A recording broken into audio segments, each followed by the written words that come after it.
forests of the far north, where the taiga bleeds into the tundra, there exists a pattern of disappearances that defies conventional explanation. These are not the typical cases of hikers lost to exposure or taken by predators. The official reports list them as unsolved, the trails gone cold in the baffling silence of the snow. But within the older, less official archives, a different narrative takes shape. It is a story woven from the hushed testimonies of search parties, the frantic journal entries of 18th century trappers, and the ancestral warnings of the indigenous peoples who have long known that these woods demand a certain kind of respect. They speak of a phenomenon, a presence, given many names over the centuries. In the brittle pages of our own collection, it is cataloged as the Viridian Echo. The echo is not a creature in the biological sense. It has no consistent physical description, no tracks to follow, no den to uncover. It is, by all accounts, a predatory sound. Its primary method of luring its victims is auditory mimicry of an almost supernatural fidelity. It does not simply imitate the call of a bird or the cry of a distressed animal. It isolates a target and learns the voice that they most desperately wish to hear: a lost child, a deceased spouse, a parent long since passed. It reconstructs their voice from the victim's own memory and grief, projecting it from the deep, impenetrable gloom of the trees. Early accounts from French fur traders in the 1700s describe it as a luring devil, or a spirit of the pines, that would call out to men in the voices of their wives and children back in Quebec, hundreds of miles away.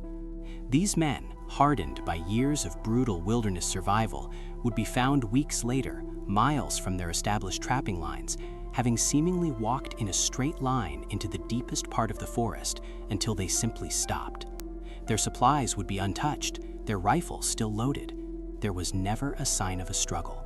They had merely walked to their deaths, drawn by a phantom of hope. The entity's intelligence appears to be both its most terrifying and most defining characteristic. It is selective. It does not broadcast its calls randomly. It observes, it waits, and it chooses victims who are already shouldering a heavy burden of loss or guilt. It finds the crack in their psychological armor and pours its mimicry into that fissure until it breaks them. The voice it creates is not a simple recording. Survivors, and there are a precious few, report that the voice responds to them, pleads with them, reasons with them. It will whisper secrets only the victim and the deceased would have known, further cementing the illusion. This suggests a form of low-level telepathy, an ability to pull the most potent emotional triggers directly from a person's mind. It weaponizes love and memory. Perhaps the most complete and harrowing account in the archive is that of the Allister family, who settled a remote homestead in the winter of 1888. The family consisted of Elias, his wife Anya, and their 7-year-old daughter Lyra. The land was harsh, the isolation profound. In early December, during a blinding snowstorm, Lyra wandered from the cabin while her father was chopping wood. Despite a frantic, week-long search by Elias and men from the nearest settlement a day's ride away, she was never found. Only a single red mitten was recovered, half buried in the snow near a frozen creek. Anya was consumed by a silent, wasting grief. Elias, however, was devoured by guilt. He had been the one outside, the one who should have been watching her. The silence of the homestead became a monument to his failure. It was 2 weeks after the search was officially abandoned that he first heard it, Papa. According to his journal, which remains one of the most disturbing documents in our possession, he initially dismissed it as an auditory hallucination, a trick of the grieving mind. But the calls persisted, growing clearer each night. They were always distant, a thread of sound woven through the groaning of the trees and the howl of the wind. Anya, locked in her own sorrow, never heard a thing. The voice was for Elias alone.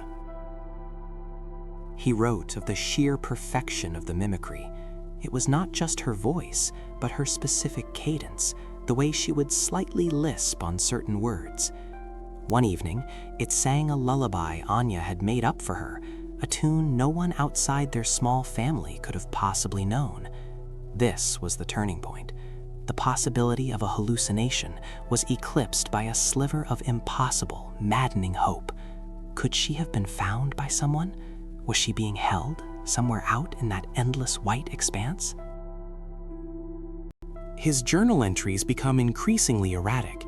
He stopped sleeping, spending his nights by the window, listening. He describes conversations, shouting questions into the darkness, and receiving plaintive, frightened replies from the tree line. The voice of his daughter begged him to come and get her, saying she was cold and lost and couldn't find her way home. It told him she was hiding in an old hollow log, a detail that resonated with Elias, as he and Lyra had often played near such a fallen giant in the autumn. Anya begged him to stay inside, to accept their loss. She saw the wild, haunted look in his eyes and knew he was close to breaking. But the echo was relentless. It preyed on his fatherly instinct, his guilt, and his desperation. The final entry in his journal is short, written in a frantic, spidery script. Lyra says the sun is coming up, and she is too scared to be alone another night. She can see my lantern. I am going to bring my daughter home. Elias Alastair walked out of his cabin with a lantern and a rifle and was never seen again. When the spring thaw came, a new search party was organized. They found no sign of him or his daughter. All they found was his journal, left open on the kitchen table. The search party leader, a man named Thomas Pike, wrote his own report of the event. On their final day in the woods, as dusk settled like a shroud over the snow-dusted pines, he and his men heard something. It was a woman's voice, crying out Thomas's name. The voice, he stated with chilling certainty, belonged to his own mother, who had died of fever 10 years prior. He ordered his men out of the woods immediately, and none of them ever ventured into that valley again. The Viridian echo, it seems, does not kill in the way a wolf or a bear kills. It does not tear or rend. It consumes hope. It digests sorrow. The physical body is secondary. The true sustenance it draws is from the spirit, luring it out into the cold, indifferent wilderness until the fire of life is extinguished.